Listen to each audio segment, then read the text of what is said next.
September has been an absolutely jam-packed, crazy month of games for us, so we're just going to get right into this one. Here's all the games I played in September.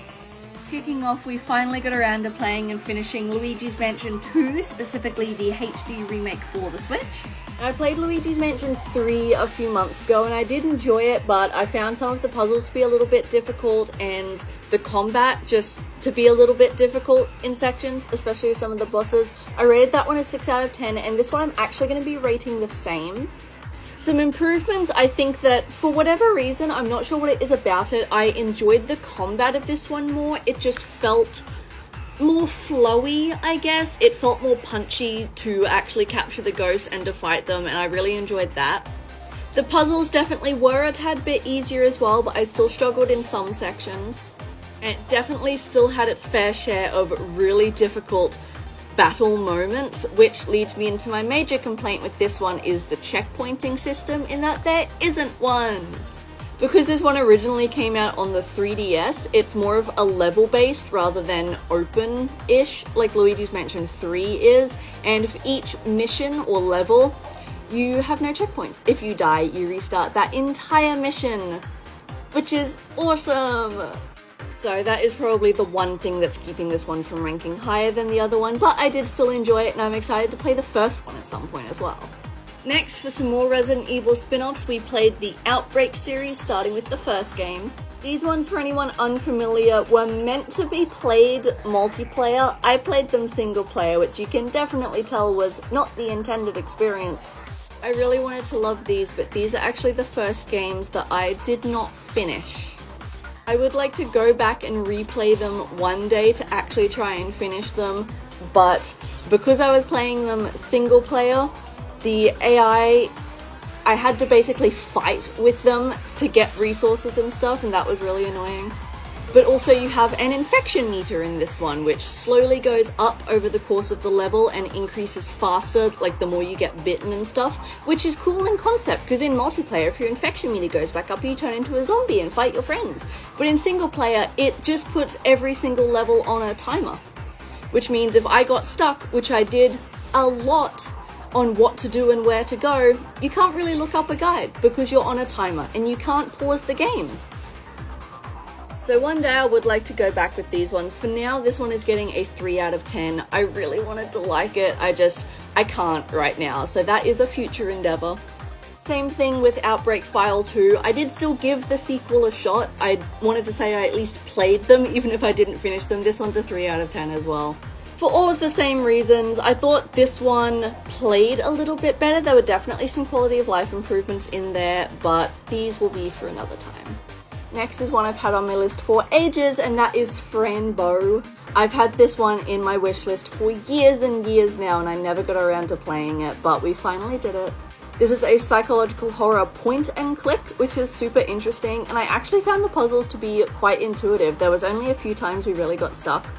This one gets a 7 out of 10 from me. I really enjoyed it, actually. It is incredibly dark, and the imagery and visuals are incredibly dark, but it's very fun. Massive trigger warnings for this game, but again, I really liked the story. I actually really did enjoy the puzzles as well. And that leads us into Little Miss Fortune, which is made by the same developers. It's another kind of point and click horror, but it's a lot more toned down. It's a lot subtler in its themes, even though it deals with very similar themes. And the gameplay is less puzzle orientated and just more explore focused, I suppose. Even though it is still linear, it encourages you to click and look at different things. But the story in this one's also really cool. I got actually invested, and without spoiling anything, the twist at the end is wild. This one is getting a 6 out of 10 from me. I also really enjoyed it. It's just a lot shorter than Fran Bow is. We finished this in a single stream, which is the only thing docking points for me. This next one may shock you, that it's the first time I had ever played it, is Alan Wake. Again, this one I've owned for a year or two and just never got around to playing it. I didn't think it was my thing, and then I started getting more into this style of games and decided I wanted to give it a shot, especially now with Alan Wake 2 out and it getting DLCs and things. So we played the PS5 remastered version, and I did really enjoy this one. Off the bat, Alan Wake gets a 7 out of 10 from me. It was really difficult. I'm not actually sure what ended up happening, but I picked the normal difficulty in the menu, and when I finished the game I ended up getting the achievement for normal and hard. So I'm not sure what happened there, but I died a lot. My main issue with this game is the stun locking is incredibly annoying, and a good 80% of my deaths, I think, were just because I got stun locked. An enemy hits you and they just get like 3 hits in, which basically kills you immediately before you can even run away, and all the enemies can outrun you as well, and the dodge mechanic seemed super unreliable. I don't know, maybe it was a skill issue, but the stun locking was really annoying. Also, I think I have PTSD from crows now. But the story was super cool and I did really enjoy playing this one. So much so that we played the DLCs. First up is The Signal. This one was also super quick. We finished both the DLCs in probably about an hour and a half, 2 hours each. They expand on the story a little bit and take place after the main game. This one was pretty cool. This one gets a 5 out of 10 for me simply because it was so much more difficult than the base game. I actually raged at this. And the second DLC is The Writer, similar thing, but it gets a 6 out of 10 because it was a little bit easier and I preferred the story of this one to The Signal. And last on our list for September was a little bit of a wild card. We checked out The Stanley Parable Ultra Deluxe. I know this one isn't really a horror game, but I've always wanted to check it out, and it only took us a stream to mess around with, so I don't think it was a big deal. And after all these years, it had finally gotten a physical console release, so I decided to pick it up. It's just super fun to mess around with all the options. The dialogue is very fun and quirky.